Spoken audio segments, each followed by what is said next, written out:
And welcome back to Fresh Outlook. We're in the middle of a heated, spirited discussion / debate about the controversial topic of drones. The U.S. drone policy, civilian casualties. Are we getting what we want? Are we achieving? Are we winning the war on terror by killing innocent civilians in the process? This is sort of, let's pick up the conversation from there. I do want to throw this question out to the panel. Does the government have the right to kill U.S. citizens, let's say, who are concerned as sort of al-Qaeda operatives in the U.S. without due process via drone usage? Is that right? Without getting a fair trial, should we just kill Americans who we think are a threat?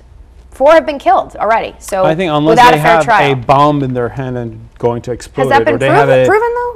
RPG, I mean, if they're not clearly attacking somebody, you just cannot say, oh, they are linked with Al-Qaeda somehow, and let's bomb them. You can do that. You should put them on trial. But the 4 there have been a few that have been killed, and I'm asking the panel, sort of, do you agree with what happened? Was it proven that they were Al-Qaeda operatives? Well, here's the thing. After the 12-hour filibuster, Cantor... 13. I'm so sorry. 12 and a half, really. Okay.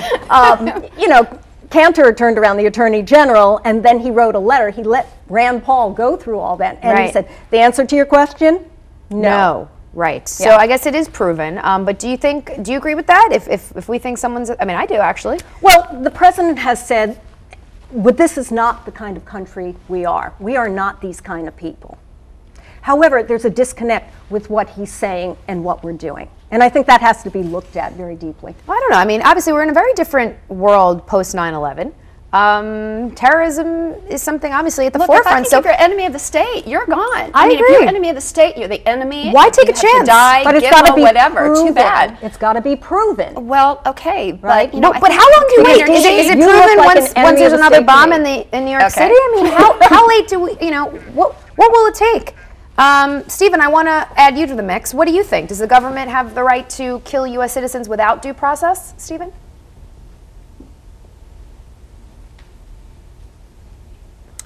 Stephen, can you hear me? Hello?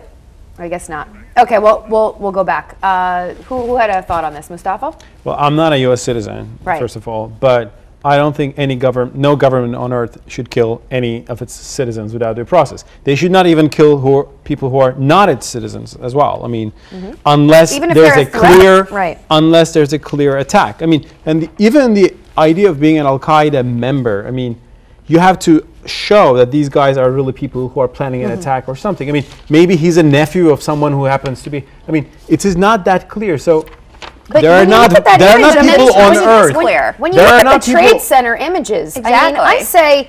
I mean, are we going to go through that again? I mean, I say it's unfortunate that innocent civilians are getting killed in the process, but at what, at what risk? At Americans, 3,000, more New York City residents? Let them do their job. I mean, that's what Homeland Security is for. That's what our Al-Qaeda did this, right? We're defending ourselves. Is first and foremost, it's to protect Americans, protect our country, no matter what. Right. Here's the thing. You use the term bad guys, I understand it, but there are not people on Earth who are walking saying we are the bad guys. Yes, there are. It's really complicated. Yes, there are. I mean, some of them really are. Okay, but I'm saying it is not that easy. That's why it gets complicated. Right. I wish it was that simple. It is that simple. So you think sometimes it is. It's not. Sometimes, perhaps. That's the ones who need to die. Those are the ones who need to go to Gitmo. Those are the ones that Americans have to protect. And who's to Americans against the enemy? Who's to say that those people are the people that you're describing now? The military, the commander-in-chief, the people that are supposed to protect us. What if he makes a mistake? That's what we're discussing. You're talking about blowing them away before they get their say. We're talking about, look, whenever we're talking about having good intelligence, and that's what's good about the drones, because it's new technology, it's constantly moving. We've got to keep up with it because, trust me, the bad guys in other countries definitely are moving forward as well. So, we've got to do whatever we can to protect. We're not disagreeing with some numbers. There have been 347 drone attacks launched in Pakistan. And in terms of civilian deaths, the death total in Pakistan and Yemen has been between 276 and 368 civilian casualties. I don't know. I mean, I see the perspective. It's a small price to pay. I mean, sure, no one wants innocent civilians killed, but I think it's a small price to pay instead of another 9/11. Yep. I mean, is that what we want? Stephen's back, so I just want to include him in the conversation. Stephen, can you hear me? Yes, I can. Hi, I don't know if you heard us before, but I just wanted to ask you, does sort of the government have the right to kill U.S. citizens without due process in terms of drone use? Well, I mean, I think the question comes down to how you're defining senior Al-Qaeda level official, how you're defining if they're in combat or not. Certainly the government has the right to protect America from imminent threats, and anyone engaged in imminent attack or the act of attack in the U.S., whether they're an American or anyone, the government has the right to take force to stop them. But what's really at question here is, how do you define these types of issues? How do you define imminent? How do you define who's a senior member of Al-Qaeda? And what we know from what the government said already is a little bit troubling. Imminence is not defined in any way that is anything that resembles the word imminent. And what we know about Al-Qaeda is it's not exactly like they walk around wearing uniforms and carrying ID badges that identify themselves as Al-Qaeda. So it makes these questions very hard to answer, and it's a challenging question. Right, I know, it's funny, you reminded me sort of Bill Clinton when you said, how do you define imminence? It's sort of, how do we define sexual relations? Remember that whole thing, sort of, we're getting in the sort of, the skews of definitions here, and the subtleties and the nuances. I do want to throw out this question to the panel. Representative Barbara Lee, she's challenged the legality of the president's drone policy. She's pitched a bill to establish a cabinet-level Department of Peace Building. Do you agree with it, and what should their first task be? Department of Peace Building? Yeah. That sounds good to me. Okay, all right, what do you think, Jackie? I think that that has been proposed in academia for a long, long time, and it's about time that the government is coming up to snuff with it. Okay, all right, what do you think, Dee Dee?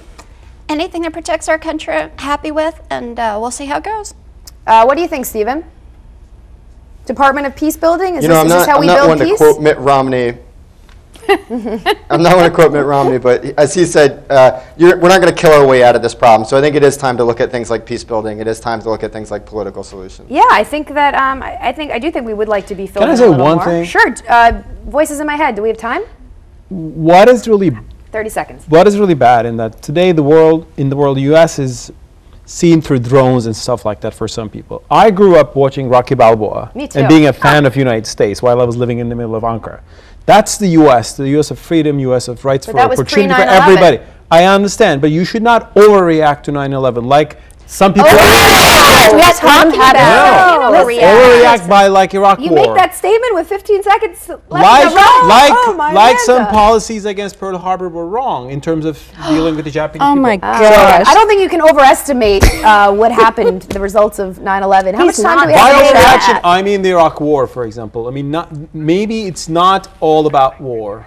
Maybe you need more precise Well, maybe you methods need to tell the take bad out guys that. Because they don't get saying the we need money. more maybe if precise someone who lost methods. maybe if you lost your spouse in 9/11, you'd have a different perspective. Exactly. That's I why we think need a protect more Americans objective no matter way what. of dealing No, with no, this. no. I think that what Mustafa is saying, that the good parts about being America is what we have to concentrate on. Okay. And one of the good Yeah. parts is not Right, killing right. people who do not have due process. I don't There you know. go. Okay. Great. All right, guys. We got to wrap. Thank you so much for being here. Obviously, a very touchy topic. Thank Protect you, USA. Stephen, from our DC Bureau for your insights.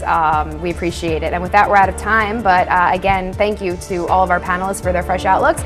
If you have a fresh outlook, let us know. Let us know on our Facebook page, our Twitter page, #FreshOutlook. I'm TWB. That's @TWGrill. We'll see you next time on Fresh Outlook. Thanks for joining us.